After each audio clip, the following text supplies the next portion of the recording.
Hi, my name is Andre Robertson-Bate, and I lead the selection process at the Edmund Hillary Fellowship. And I also have the pleasure and opportunity of talking to people who are interested in joining the fellowship. So thank you very much for making the time. I appreciate it. And today is all about being able to have a chance to talk to you, to hear your questions, to be able to answer your questions, but also to be able to just give you a bit of the basics about the Edmund Hillary Fellowship and about applying for the Edmund Hillary Fellowship as well. So just to let you know, I am recording this call just so we'll be able to share it with others who have registered but aren't able to join live. Okay, so let's make a start. Just to say as well, let's just test one other thing before we get started. Can you just, can someone please just write a question in the Q&A window? I just want to check whether that's working okay.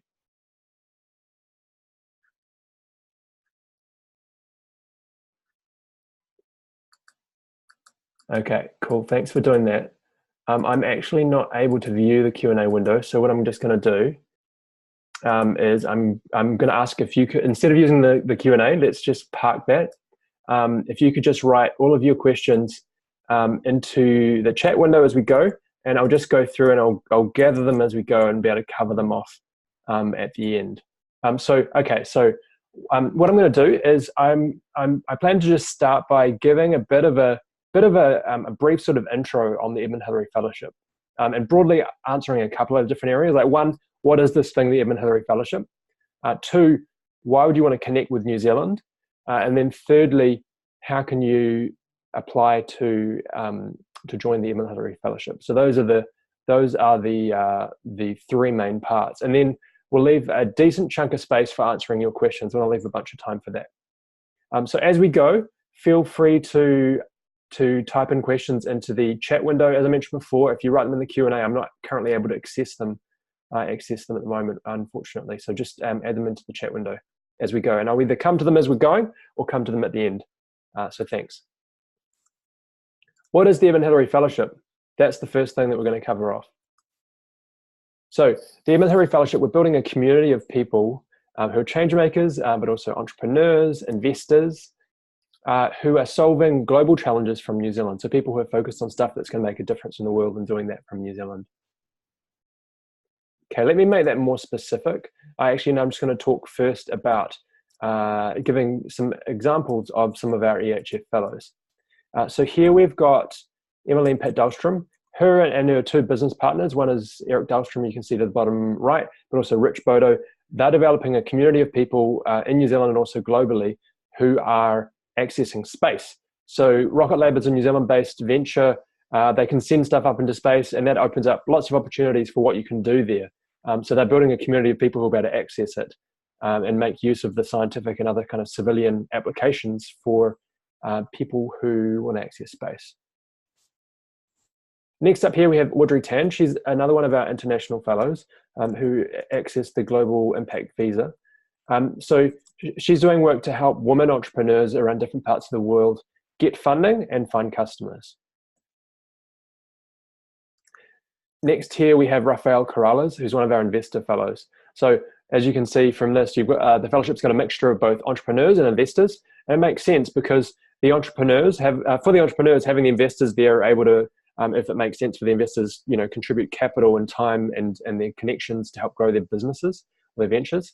And for the for the investors, they want to have access to the entrepreneurs. So that makes sense in terms of there being synergies amongst the fellows in that regard. And then secondly, as well as there being entrepreneurs and investors, we also have both internationals who access the Global Impact Visa, as well as Kiwis. And that makes sense because the Kiwis, they are able to access the networks and skills of the international fellows. And for the international fellows who want to connect more with New Zealand, the Kiwi fellows are able to help with that. So here we've got Alana Scott. She's one of our Kiwi fellows. She's doing work to help people with irritable bowel syndrome, currently serving over 1 million people. Okay, so I've showed you a little bit about the people that make up the Edmund Hillary Fellowship in terms of our EHF fellows. Next, I'm going to talk a little bit about, at a functional sort of practical level, what does it look like if you're part of the fellowship?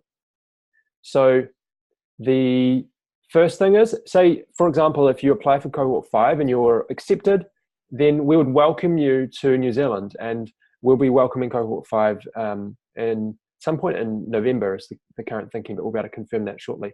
So you'd spend about around 4 or 5 days really deeply connecting with others who are in your cohort. And cohort sizes, it might be around 40 or 50, around that sort of mark of people who would be in your cohort.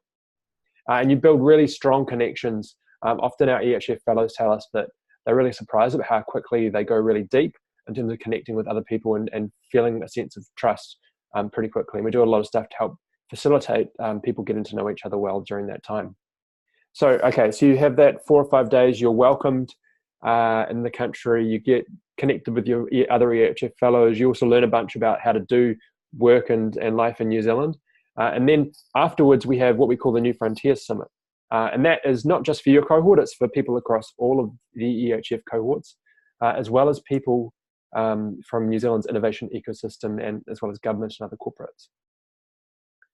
We have those New Frontier Summits twice a year. So it's a great chance for you after you've been welcomed, so it might be 6 months or 12 months after you've been welcomed, to reconnect with your fellows who are part of EHF, to reconnect with New Zealand and others who are part of those summits. And we also provide spaces for, say for example, you're part of cohort 5, and then in a year's time, a way to reconnect with everyone who's in your cohort, to see all those friendly faces again and rebuild those connections. Okay, so we talked about the first piece here, about New Frontiers and about Welcome Week and cohort retreats. Secondly, here we've got regional gatherings. So, for example, if you're based in Wellington, we have a monthly dinner. So those are just kind of social ways of connecting with others who are in the same place. We have them in different parts of the world as well, around New Zealand and more broadly. Thirdly, we also have ways to connect online. We have a fellows portal, and you can find people in your cohort, you can find people who are working on similar projects to you, people who are based in a similar geography to where you are. You can see when people are in your neck of the woods, when they're traveling to where you are. So that's a way to keep connected and do projects together. Beyond that way of connecting online, informal collaboration amongst fellows is also really important. In some ways, it's the real magic of what happens with the Edmund Hillary Fellowship. So, for example, one of our EHF fellows is doing work, he's a New Zealand-based fellow, he's doing work around how to make use of large amounts of data, but also to manage privacy associated with that. So he's partnering, collaborating with another New Zealand-based fellow who's doing work around water quality. So they're helping provide data for water quality that can be used accessibly in managing privacy. And also he's doing work with, I mentioned Audrey Tam before, some of the people that are working with her venture, utilizing data in a better way for international development. And then finally, the EHF team can provide support. So we provide support to link you to who you need to be connected to, some help around the particulars of your startup, as well as some kind of personal support around things like moving to New Zealand. So, all the practical things like housing and schools and healthcare and all those sorts of things that can seem big and daunting when you're moving across different parts of the world. These are a few photos from our New Frontiers Summits. So you can see bottom left, we've got James and Susie Cameron, director, James Cameron. He's talking about the work that he's doing. He's based in New Zealand, as well as you can see there a chance to connect with other people. I'm now going to show you some video footage from Welcome Week. This is just to give you a picture of what it looks like.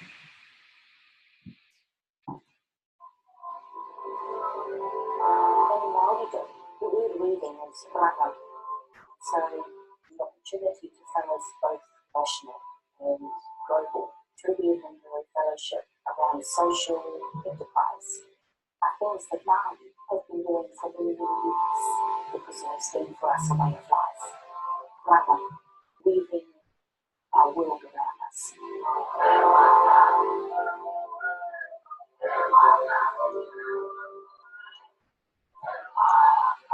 The vision of the Edmund Hillary Fellowship is to bring together a diverse group of change makers to incubate global solutions from out to around New Zealand and create a positive impact around the world. A lot of what we're doing here in this program is all grounded in the Maori culture. And being welcomed on the first day with the Maori hearing was so powerful because we really felt embraced into the traditions and the cultures of this land. One of the big barriers that we always run into is this collective and individual consciousness that hasn't fully matured yet. And the real challenge is about changing our mindset and self-reflecting. But what I've seen is we don't have to do that personal development alone. And when we do it in a community, it becomes much more powerful and actually helps us then take that next step. I'm fascinated by entrepreneurial problems and solutions, and to have the chance to brainstorm, work with everybody to see the intersectionality of some of the issues that people are working on. That's very, very exciting. One of the things that we've been doing, that we talk about, is very straight up. There's no masks. We're just being very honest with each other. That's a great feeling. All in every fellowship, I think we're very happy. We all feel like we're on together on a shared mission. We're building bonds together, fighting towards the same goal. This community of EHF is perfect for what we're trying to achieve. We are the movement of the earth, and we're all passionate about it, so together we can start making an actual difference. At EHF, we aspire to catalyze transformation. But at the end of the day, transformation starts with inside, where each person can see the world through a whole new lens and be seen in ways that have never been seen before. We have a thing in Te Ao Maori called manakita, the strength of looking after one another and knowing you're creating bonds for life. You're creating a family for life. You trust everybody within that family, and that family trusts you, and you can't get any better than that.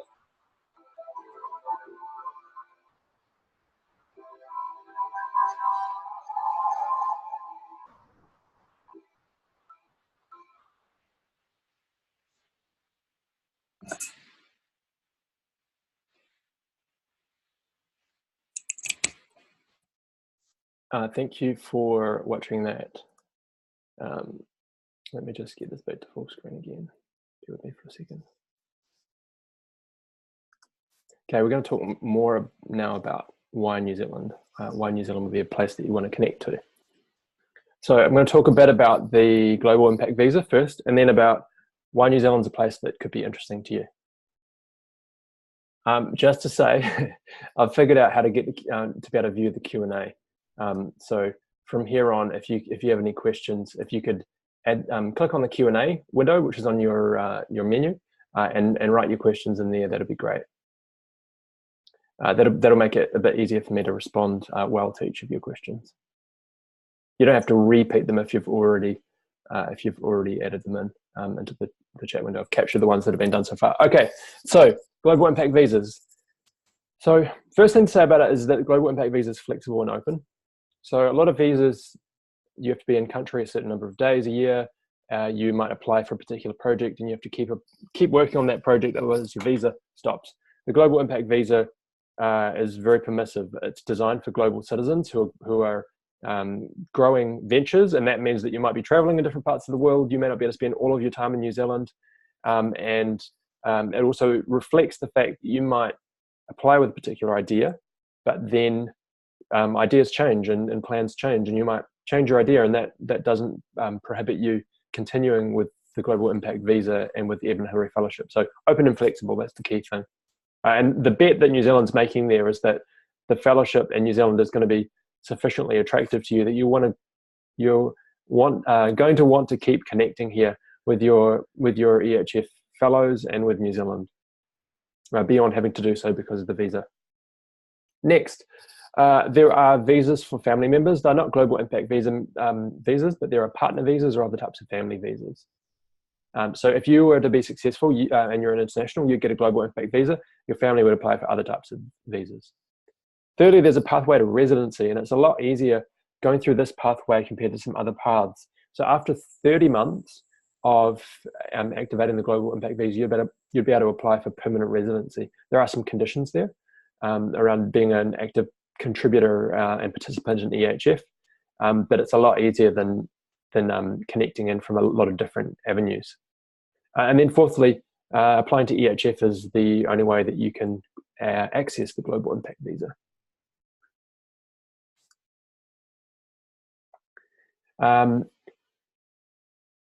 Someone's just asked, they have a meeting at 4:30. Will I be emailing the webinar recording link so they can catch up later? The answer to that is yes, is the short answer.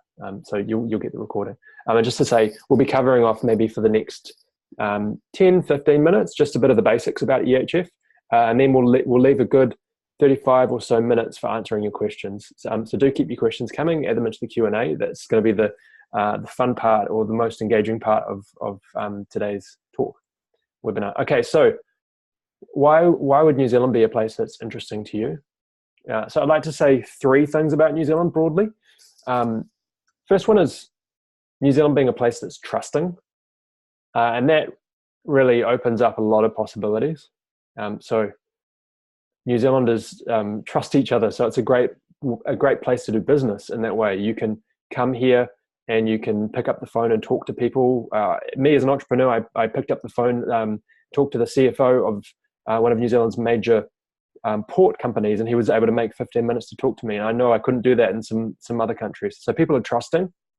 And you can see on the slide here, strong political rights and civil liberties, the least corrupt country in the world according to Transparency International, second most peaceful country in the world. And what this means is that New Zealand's an easy place to do business. It's a place where you can quickly get stuff done. People, relatively speaking, want to help, want to support, compared to some other places where so quite a can-do sort of attitude in New Zealand, and that just makes it easier to do business here, and fun, and more fun as well. Secondly, is a little bit about New Zealand's culture. One thing I want to say here is the Māori idea of kaitiakitanga, which means the connection between people and the land, and that's something that is part of the culture on the whole through New Zealand, in terms of us being a place that respect the environment and respect nature. So New Zealand has been a leader in terms of Indigenous relationships. There's still a long way to go there. And a progressive country, the first to do a lot of important things like giving women the right to vote, for example, and as a leader in diversity. Still has more work to do, but we're a leader. And what that means is we're a place that can welcome people from different backgrounds. And then thirdly, we've got around New Zealand being a great place to innovate and a great place to scale. So New Zealand is a place that is relatively new. So it's still got that kind of pioneering sort of mentality of people trying out different things and approaching things in different ways, and that being okay. We are ranked by the World Bank as being the easiest place in the world to do business. We have strong trade links and a highly educated and developed workforce. And all this stuff, again, just makes it easier to do business in New Zealand. Now I'm going to talk super briefly about 4 New Zealand ventures, just to demonstrate why New Zealand's a good place to be innovating from. So one's Weta Digital. So Peter Jackson and Richard Taylor, who did Lord of the Rings, and they've developed a whole bunch of digital tech for computer graphics. And then secondly, we've got Xero. They were the online accounting company, and they started in New Zealand. Now they're growing all around the world, but by them starting in New Zealand, they were able to do stuff at national scale. They were able to, when they go to Australia and the UK and the US and different places, they're able to say, look, here's what we've done in New Zealand. We've got all the banks hooked up. We've got, whatever, a quarter of New Zealand's small and medium-sized businesses hooked up. We've got the key government partners hooked up, and that enables them to demonstrate what they can do when they go overseas. Next, we have LanzaTech, who are developing technology to create biofuels out of waste from steel. And then lastly, we've got Rocket Lab, who are sending stuff into space. Them and SpaceX are the only two, at the moment, the only two parties, private parties, that are sending stuff up into space. So the key message there around Rocket Lab is that before Peter Beck, the founder of Rocket Lab, started doing his creating his venture, there was no enabling legislation for launching rockets in New Zealand. But very quickly, a regulatory framework was developed to help support what they're doing. So again, New Zealand's a place that's kind of enabling and able to support people who have new ideas, and we can build new industries really quickly compared to what you can do in other places. Now I'm just going to show briefly another video, just some of the benefits about New Zealand as a place to innovate from. New Zealand has certain gifts to the world. If you talk to anybody who's been there, it's a magical place. It's not fun. It's in every places. It just takes me all the way back to my childhood. We're not just a country of youth and mountain. There's so much more. Historically, we've just done things that we haven't done before. New Zealand is a great place to make things, to share, to take those ideas and share them with the world, drives a huge part of the New Zealand culture. We have this vision that allows us to be creative and bring it to the world where resources are. We do that in New Zealand all the time. We want you rockets in New Zealand. How cool is that? Right now in the world, there's 2 companies delivering satellites. Elon Musk and SpaceX is rocket. New Zealand is right up there. The capability we've created is paramount. And it's all happening out of mind in New Zealand.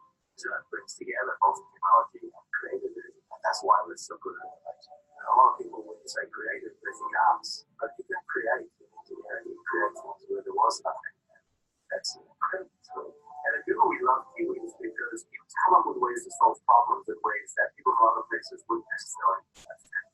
This is a world that producing eccentric inventors. Oh, America's coming. There's a guy up in Auckland that had the idea of turning centerboards and bike before I was on the power.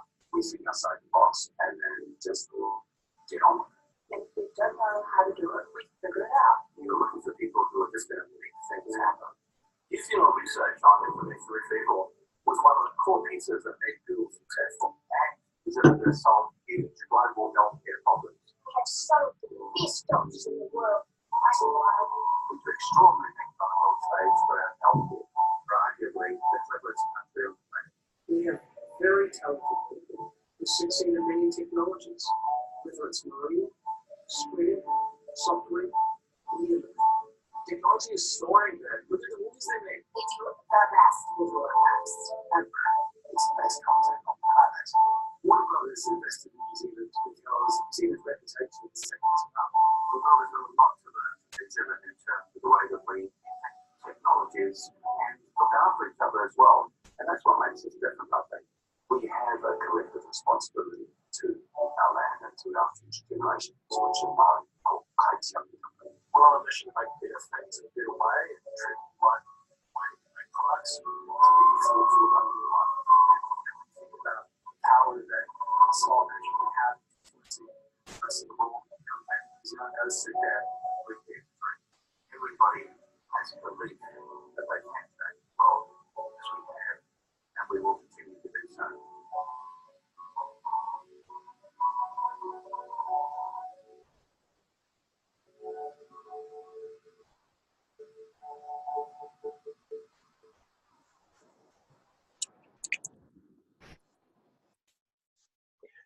Just thank you for those who made comments around the audio not being so clear. I appreciate that. That's something I'll make sure I improve for the future. I can send around some links for those as well. So yeah, thanks for your feedback on that. Okay, so we've talked about the fellowship, just a bit of a brief piece around that. We've talked about New Zealand. Now we're going to talk about if you want to get involved with EHF, how do you do that? And thanks to everyone who's sending through questions. We'll definitely go through those shortly. Okay, so let me first talk about our selection criteria, and then after that I'm going to talk a bit about dates for applying for cohort 5. So these are the 5 points of our selection criteria. You can find them on ehf.org/apply. I'm going to cover each of them off, but also just to let you know a bit about how we think about selecting beyond what would be on the 5 here. One is that it's not just a kind of tick box or a yes or no. For us, it's like it's the question of how strongly or how convincingly the people meet these criteria. So it's shades of grey maybe rather than just yes or no. And it's looking at how it all fits together as a whole. Also, we try and as much as we can get a sense of the person, not just the project they're working on. So it's not a business case competition applying for EHF. We're trying to get a sense of your potential as an entrepreneur, investor, or change maker. Okay, so let me go through each of the 5 pieces here for selection criteria. First is around having a bold vision to solve systemic challenges. So what do we mean by that? We mean people who are working at stuff that really matters, i.e. stuff that's going to get to the heart of some big problems facing humanity in the world. And doing that in an innovative way, and ideally in a way that will enable your solution to be able to scale and achieve large scale sort of impact. Okay, so first one is around having the idea that you're working on the project or problem that you're solving. Secondly, it's around the ability to deliver on your vision. And being able to demonstrate that is important. So there are different ways of doing that. One, the best way to do it, in my opinion, is being able to show the progress that you've made either with your current venture or with other ventures that you've been working on. And that demonstrates your ability to make change. Or if you're an investor, showing your ability to add value to companies and select talent well. Not everyone has that background where they can demonstrate their experience that way. We also look for broader sort of indicators of people's talent. So looking at what are your other things you've done that signal your ability to get things done, your other experience, your other things that signal your capability. Thirdly, we're looking for people who can build long-term connections with New Zealand. Excuse me. Moving to New Zealand is one way to do that, but it's not necessarily the only way. There are people who can add significant value to New Zealand without being permanently based here. So we'll be looking at, overall at the question of, does it really add up in terms of you connecting with New Zealand? Fourthly, we're looking for people who will be actively and positively contributing to the EHF community. So people are going to get stuck in and connected. And then lastly, people who will be good ambassadors for New Zealand and will embody and demonstrate EHF values. Again, you can find these all at ehf.org/apply. In terms of dates, our early bird deadline is the 10th of February, so that's coming up pretty soon. That's about 3 or 4 days away. The final deadline for cohort 5 is the 31st of March. And then after that, the selection process will go from April through to likely late June. And then once you've been accepted, you'll be able to apply to Immigration New Zealand for your global impact visa if you're an international. And then exactly how long that takes to get your visa depends on the circumstances for your visa, but for some of them they're pretty quick. For some of them, if they're particular health or character, or depending on the country you're from, it can take a bit longer. But the process of applying for visas from late June / early July through to November. And November is when we have Welcome Week, and we'll be welcoming our cohort 5 fellows to New Zealand. And that's a really important time in terms of connecting with others who are in your cohort. And then after that, being part of the fellowship begins. Okay, a little bit more about the selection process. I'm almost done in terms of covering off the basics, and then we'll be able to leave a bunch of space for answering your questions. Okay, so you apply online at ehf.org/apply.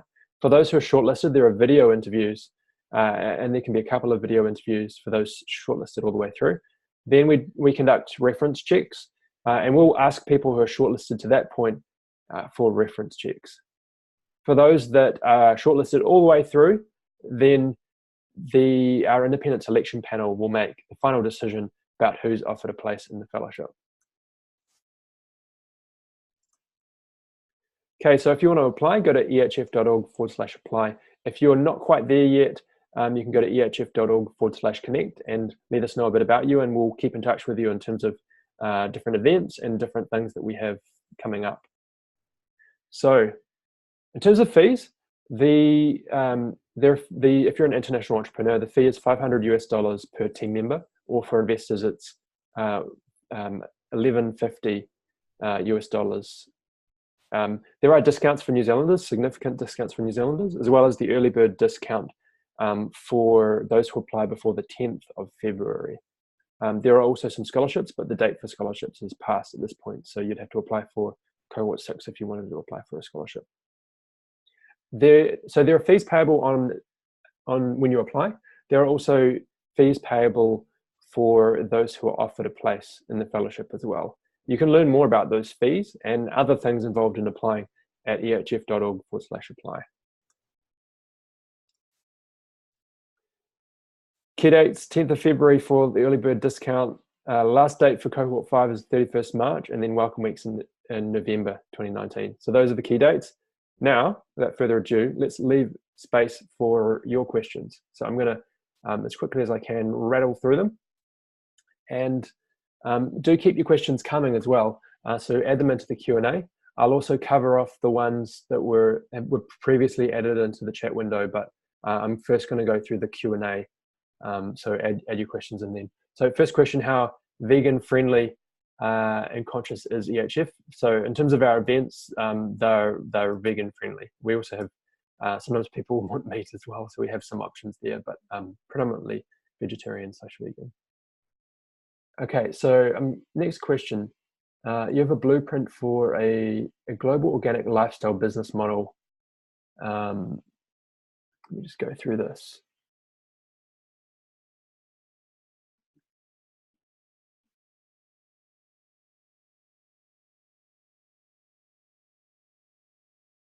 Okay, so basically this question is around how you're describing your business model to me here. I'm not going to cover that off in this webinar just because it's a conversation for others. But if you've emailed applications@ehf.org, I'm going to get to those shortly. And thanks for those who have sent me questions at applications@ehf.org. I'm yet to respond to those. I hope to do them tomorrow. So that's probably the best way for me to cover off that question there. If you have a more specific or general question that others will the answers to would be relevant to others as well, I can feel free to add in another question. Okay, please provide specifics of what kind of past experience is required to qualify for EHF. Is volunteering and pro bono work acceptable? Okay, so I think we covered that off in terms of our selection criteria. We try and have a broad sort of perspective on what talent looks like. So yeah, if it's to the extent it's relevant, add in volunteering and pro bono work. Again, we'll be looking at the strength of your ability to create impact and the ways that you can demonstrate that, but you can do that different ways. Does past experience in EOI have to be specific or particular industry vertical? So we're after people who can make significant change. There is there is an advantage of having industry experience in the thing that you're wanting to do, but it's by no means required. You can, if you've shown your ability to do things in different industries and you've shown your ability to bring in others who can provide expertise, then that kind of covers that off. Next question, what are the top industries, verticals, or types of businesses that have the highest chance of qualifying for EHF? So for us, we're not as specifically focused on wanting X number of people in these industries. You can go to stories.ehf.org and you can look through some of the demographics of people who have been accepted into our various cohorts.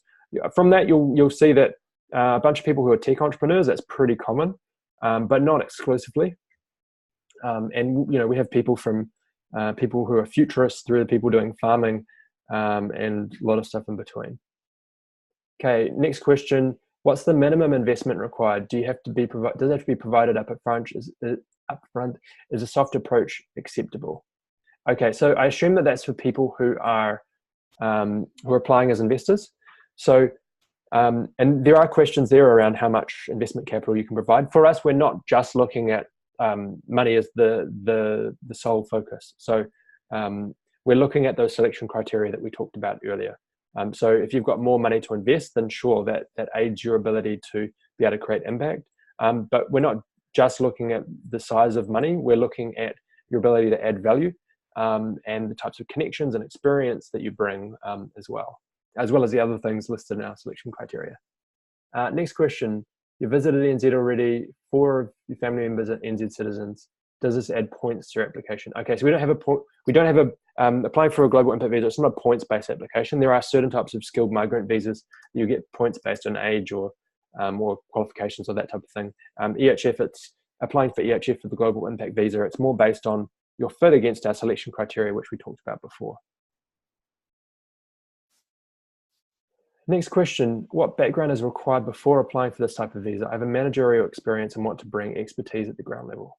Now, okay, so what type of experience do you need? So it does depend on what you're wanting to work on.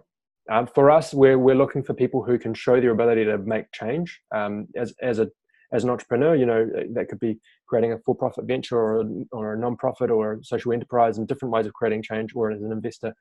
So it's not people with banking industry experience or people with particular skills. It's more just like, can you create significant change? And do you have enough determination and grit and evidence that you've been able to persist in doing bold things, or showing your ability to achieve things that will give us some sort of confidence that you'll be able to make significant change. Next question. My partner's already an NZ resident. Do I still have to apply from his behalf? I assume you mean on his behalf. Okay, so if your partner is a business partner, then you can figure out whether to apply as a team or whether to apply separately. That's completely up to you. If you're working together, usually applying together as a team can make sense, but it depends on your specifics. If your partner that you're referring to is a life partner, then you don't, they have a visa that enables them to work and live in New Zealand, and they wouldn't need the global impact visa, but they can apply as part of your team as well. If you're working together and that makes sense. Next question. My project is not new to New Zealand, but bringing expertise to ground level in NZ. How can EHF support this? Okay, so it's hard to answer that in the abstract, but so it would be interesting to see the specifics of what you're working on.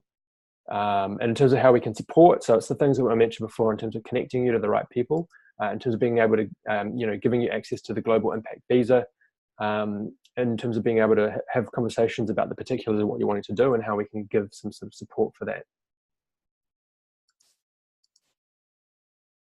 KPI for the entrepreneurship visa.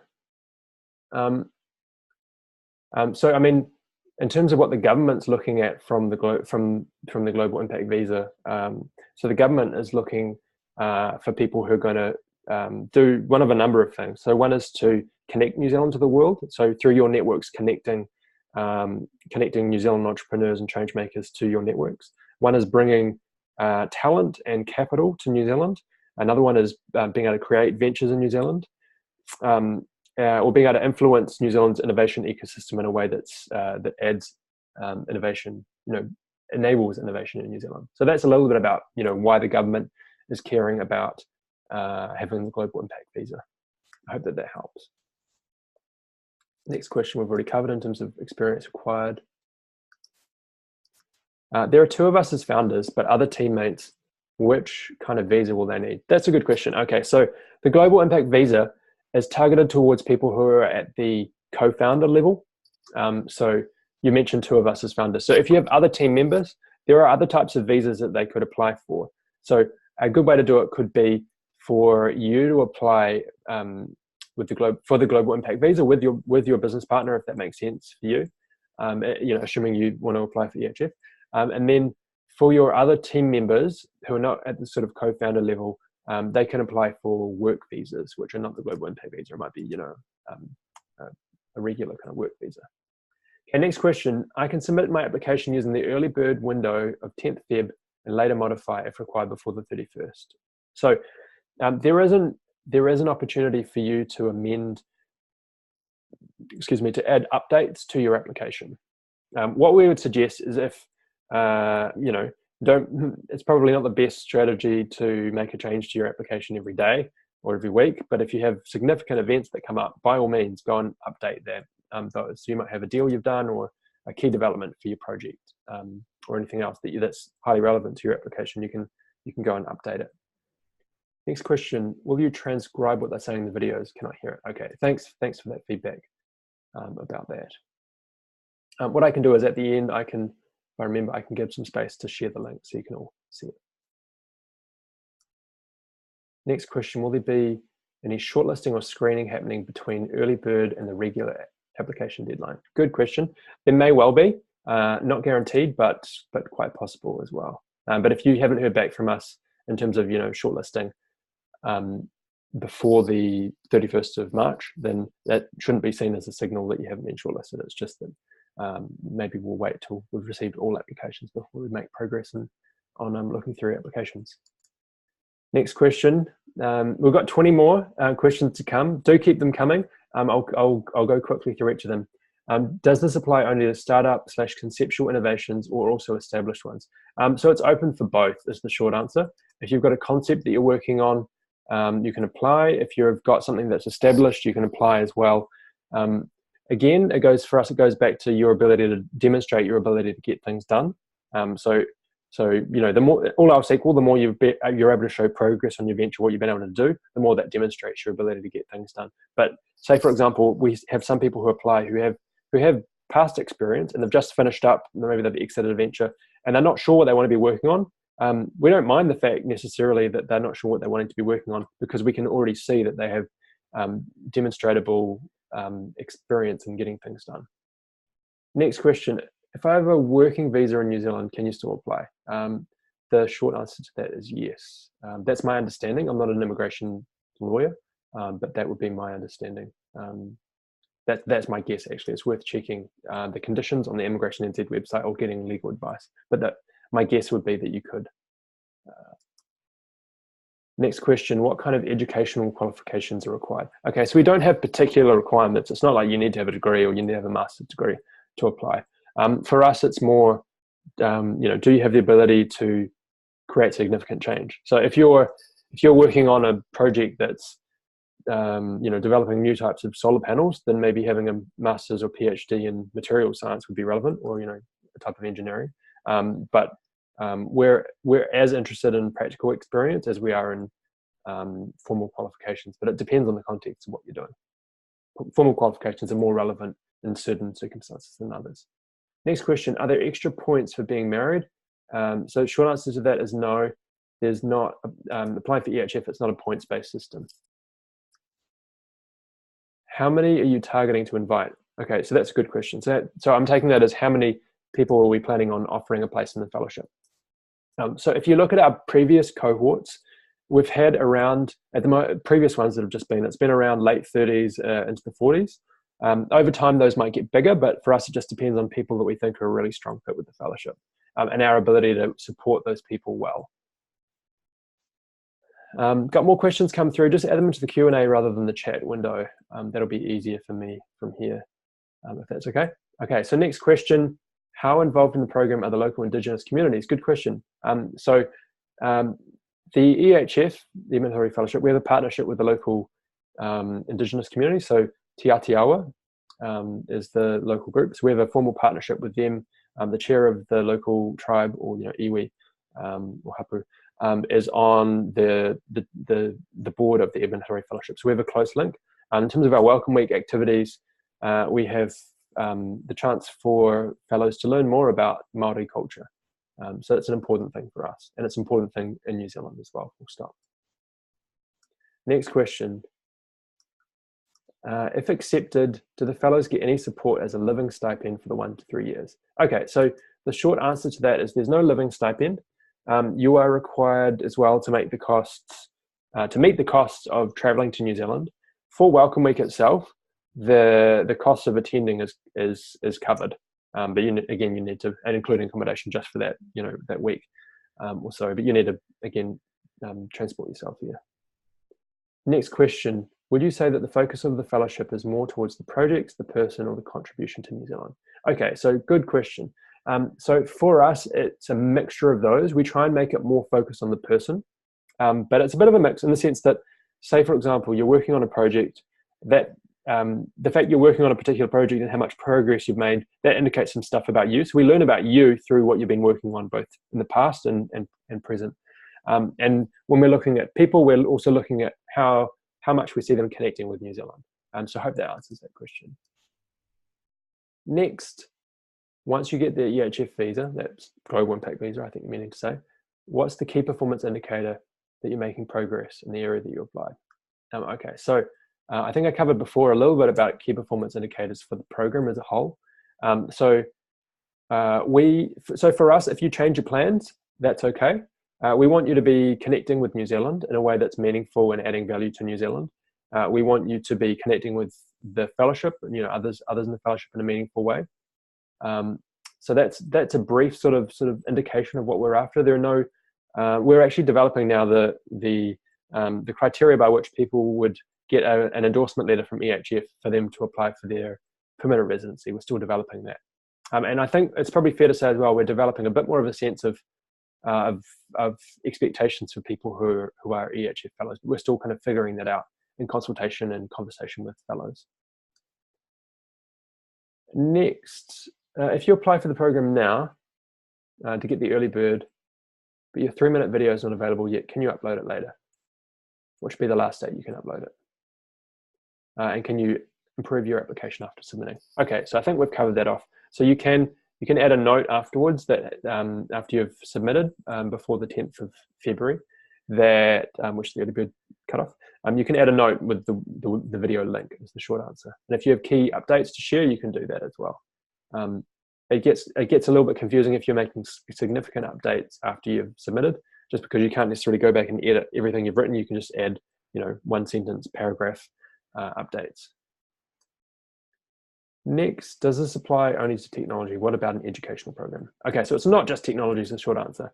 A bunch of people who are EHF fellows are tech entrepreneurs, but we're after people who are change makers more kind of broadly than just tech.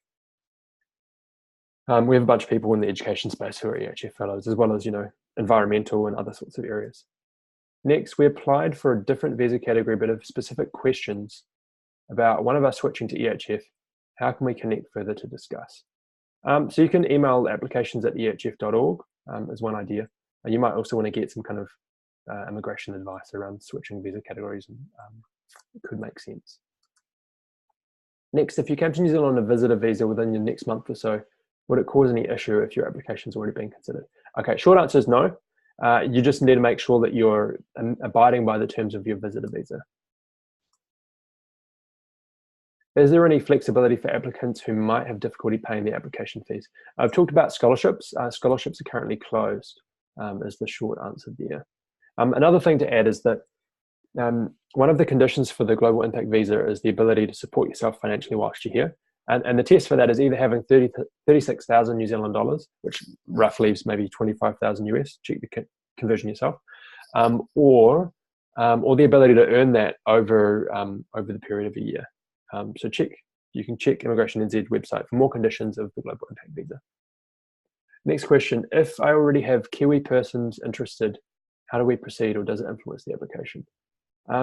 So I assume by when you're saying you have persons or Kiwi persons or organizations interested, I assume you mean interested in the work that you're doing, interested in your product. So what I'd say is that back to our 5 selection criteria, one of the ones is how, will you meaningfully connect with New Zealand? So the fact that you've done research on New Zealand, the fact that you have people who are interested in partnering with you, those are all just positive things in terms of showing your commitment to New Zealand, assuming that those are genuine and make sense for what you're working on. Next question, my project may involve input/partnering with New Zealand government. Can EHF help with that? Okay, so EHF has connections with a number of groups within government. And so in many cases, we're able to provide links and introductions to people in government. It doesn't mean that we will always be able to, it depends on the circumstances, but we've been able to do that in the past a bunch. And also beyond EHF formally introducing. As I mentioned before, New Zealand's a place where you can reach out to people. They're generally pretty open to connecting, and even just saying that you're an EHF fellow opens doors by itself. It shows that you've got a kind of stamp of approval to a certain extent. Next question, can you apply for a work permit or a business visa? That's up to you. So the Global Impact Visa is a work visa itself. So go to the Immigration New Zealand website and type in Global Impact Work Visa, and you'll learn more there about what the visa enables you to do. Can you apply for other ones? I'm not sure. I suggest getting immigration advice, legal advice. Next question, are you eligible to work whilst you're on the visa? So the short answer is yes. We're primarily targeting people who are wanting to set up new ventures or invest in new ventures. But for some people, it can make sense to do some work on the side. And maybe it's a way of building connections, maybe it's a way of sustaining income. But the visa itself does enable you to work in New Zealand for other people. It's a very open and flexible visa. Next, how much support is there for fellows from a human resource perspective? For example, if someone needs emotional support for any challenges they might experience at some point within their business or concept. That's a good question. Okay, so if you're offered a place in the fellowship through Welcome Week and other events that we have, you'll get to know the team. and you also get to know others in the fellowship. And that kind of moral support of, helping each other out, through difficult times is an important part of the fellowship. It's a really important thing. So I've heard of EHF fellows who've got into difficult situations, and they've reached out to other EHF fellows, and they've been able to help them out. And in some cases, they reach out to the EHF team, and we'll be able to help them out. So it doesn't mean we'll be able to help everyone out with every instance, but just to say we're here to help where we can, and EHF fellows help support each other as well. Next question, is there any room for the entry fee to be percentage of the venture or sponsorship or scholarship of sorts of New Zealanders? So short answer to that is no. Just check ehf.org/apply for more information around the structure of fees. But the fees we've got set are the fees that you'll need to pay. Next question, do you have expert or scientific engineer to assess the value of technology developed? Okay, so I'm not sure if you mean like prior to applying or post applying. So if you're meaning prior to applying, we do have some people with tech, with expertise in particular domains that we'll get input from when reviewing applications. Doesn't mean we do that for every single application, but for certain applications where it makes sense, for sure. And then once people are accepted into the fellowship, we're able to link you with research organizations or universities that will be able to help. Next question, how many applications do you typically receive? So it's in the hundreds, and you can go to previous, so it's you can go to stories.ehf.org and look up the results in terms of the number of people that have applied for particular cohorts, including especially cohort 1. I think we've done it for others as well. Next question, how many people would be selected? We've talked about that briefly. Next question, you're interested in coming up with organic farming. Number of questions which you need to have answered. Is there an entity you can refer your questions about organic farming? There are a number of organizations that support organic farming in New Zealand. If you just do a Google search, you should be able to contact them. And do that research yourself. I suggest to figure out what you need to know in terms of organic farming in New Zealand. I'm not going to cover that off directly here. Okay, so next, I saw in the application process you asked for previous venture website. What if your previous ventures aren't web related? Well, it doesn't have to be that it's necessarily like a software as a service or web delivered venture. If you, to the extent you've done whatever your venture is, whatever the category, you might have a website for it. That just helps us get a sense of what you've worked on. Some people, have links to Google Docs that have information there. So just figure, given your experience, if you have websites, you think it makes sense to add them, do it. Otherwise, you can write some stuff that describes what you've worked on in the past, just for us to get a sense of what you worked on. Next, is it helpful for us as applicants to attend the March New Frontiers meeting to get to know you and and us get to know you prior to the selection process? If so, how do you apply for scholarships to attend? Okay, so that's completely up to you. I mean, what I'd say is that, so the New Frontiers Summit, that's open to people from the public. It's a great way to learn more about EHF. You'll get more context here for what we're about. And you'll be able to have a chance to meet some EHF fellows. So you can go to newfrontiers.nz, or if you just Google New Frontiers NZ, you'll be able to find it. And there are different price options available there. So that would be my thought there. So if you can make it, I mean, yeah, we welcome people to join New Frontiers who are able to make it. That makes sense for them. Next, do you have some maximum or minimum limits to the number of fellows you accept from different countries? Short answer to that is no. So we have an absolute maximum in terms of number of people we can select, but we don't have limits by country. Of the EHF fellows we've had people from over 30, I think it's like 34, I think is the latest number, countries of citizenship. So people from different parts of the world. Next question, at what stage EHF exit, if at all, they let the startup to be on their own?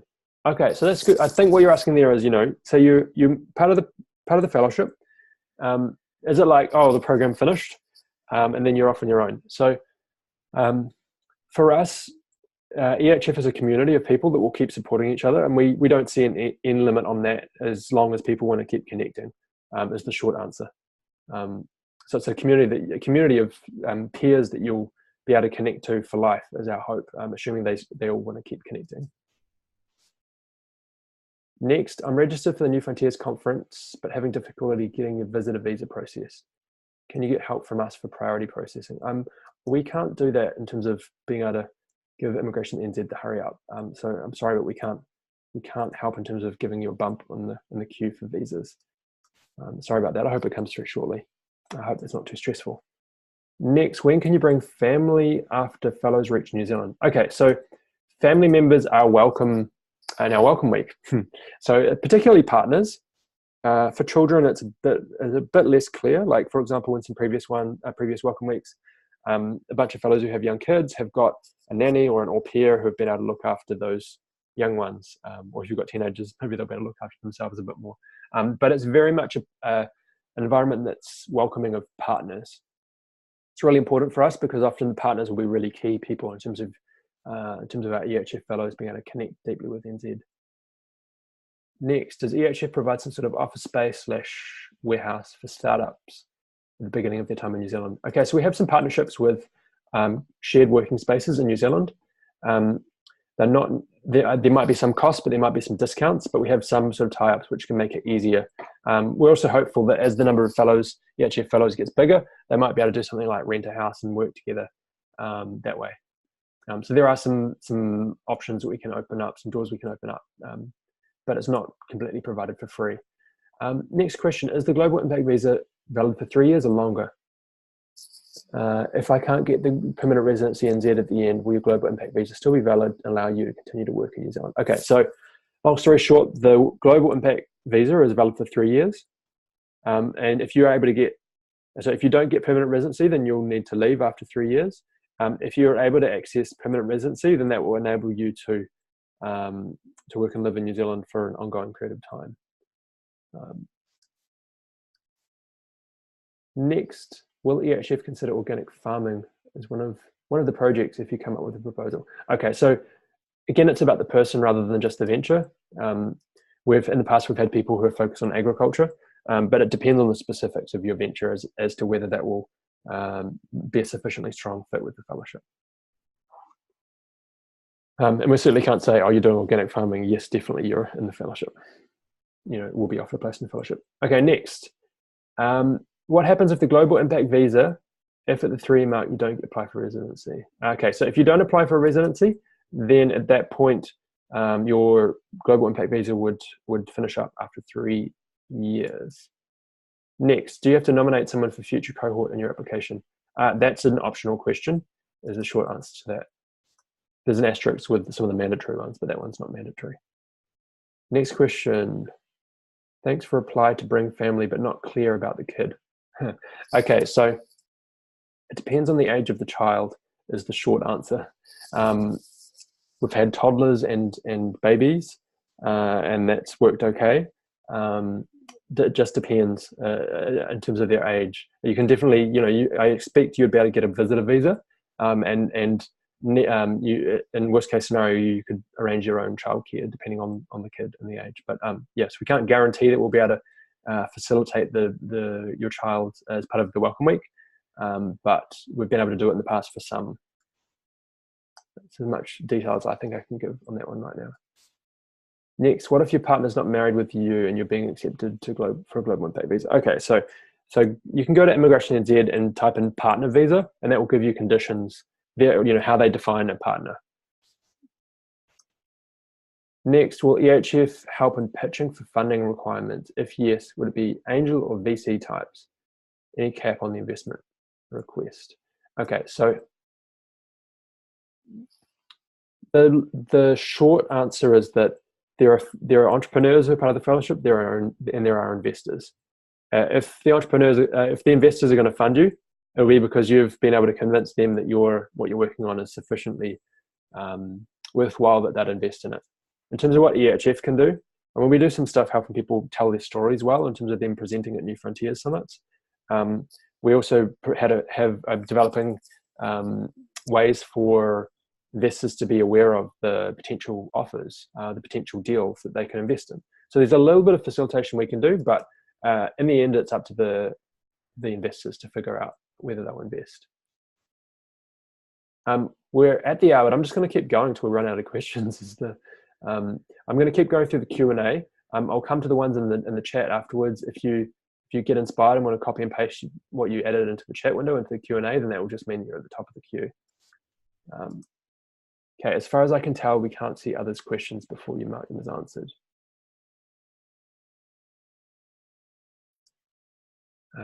I think I've already answered the ones that have already been asked, Kelly. But you can view a recording of this, and you'll be able to hear it that way. Sorry, that's not more helpful. Okay, can EHF assist with entity formation in Z, i.e. if you want to launch an organization based there? So we can provide a little bit of support. Some of our partners are in the legal area, and they can help people out with forming organizations. New Zealand's a pretty simple place to set up a company, for example. It's I've done it before, and you get confirmation back in an hour or two. It's pretty fast. It might be different if there are anti-money laundering considerations, but it's pretty easy to do here. Okay, next, your project doesn't have a way of making money at this point as a culture changing program. Okay, so non-profits are something that we're open to in terms of that being the model that people work on. We are interested in what kind of dent in the universe, if you like, someone's project's going to be able to make. If you're going to do a non-profit, a success factor is being able to show the kind of impact that you can create, why that matters, and to be able to get funding. So demonstrated ability to raise funding or show your progress, that would just help us get a sense of your ability. Or there's probably other things as well, but that will give you a sense of your ability to make change. The question is, when's the first stage? I'm not sure what that means. Okay, I'm going to go through some of the questions written in the chat window. Feel free to add more into the Q&A as well.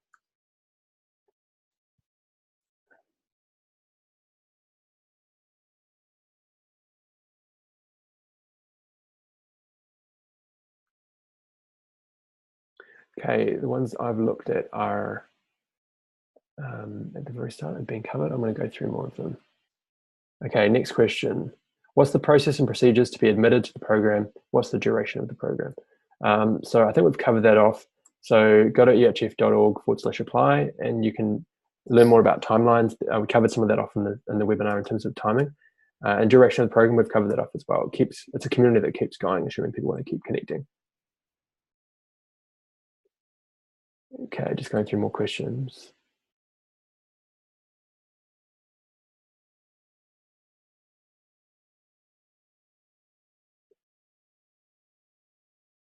Someone's asking how long it will take to finish the application process. That's up to you in terms of exactly how long it will take you to answer the questions. Next question, under this program, do we have to set up a New Zealand company? What support do you provide? So you don't necessarily have to set up a New Zealand company. If you do, it's fantastic, but it's not like a mandatory thing that you must do otherwise. And your question is, the video went over 3 minutes, is that okay? So it is better to keep it pretty close to 3 minutes. If it's 3 minutes and 2 seconds, that's fine. But a really long video is not necessarily a great indication necessarily. So yeah, keep it under 3 minutes is the time limit suggested would be my suggestion. Next question. We've got 3 more questions in the Q&A. Keep them coming as well. We'll finish up shortly, but we'll keep. I'll just keep answering questions whilst they're coming. Okay, so next question, and I've covered all the ones in the chat window. If I haven't covered your one suitably, then just add it into the Q&A window. Okay, how does the business entity not being formed in NZ impact the process, especially with global impact visa? Okay, we've covered that already. If you're able to start something in New Zealand, fantastic, but you don't necessarily need to have got that set up when you apply.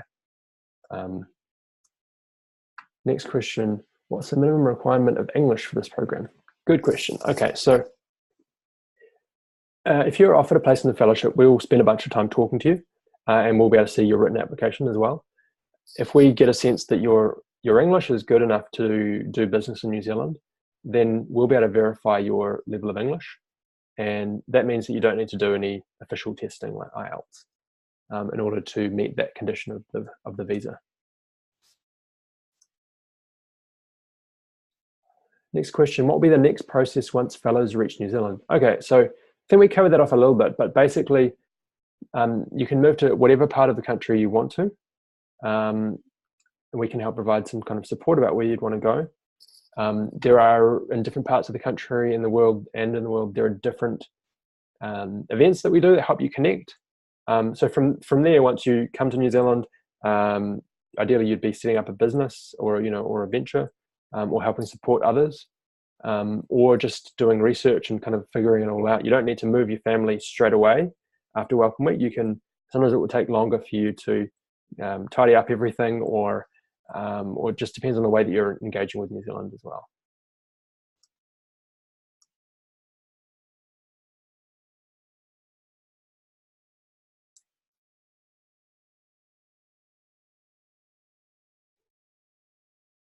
Cool, thanks for that comment, Kelly.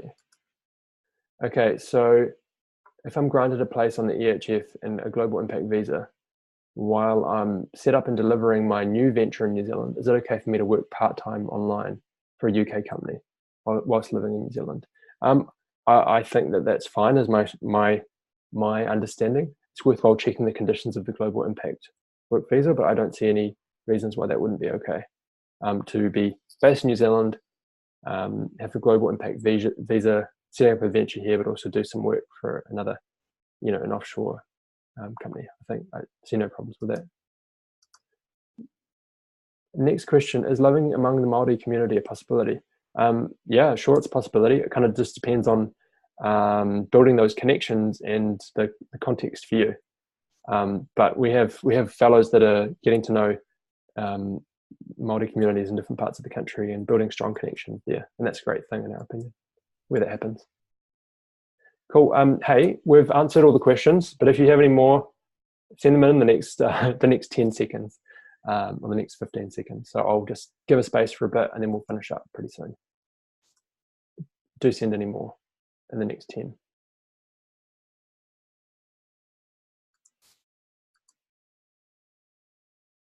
Cool. I think we've covered off the questions, folks.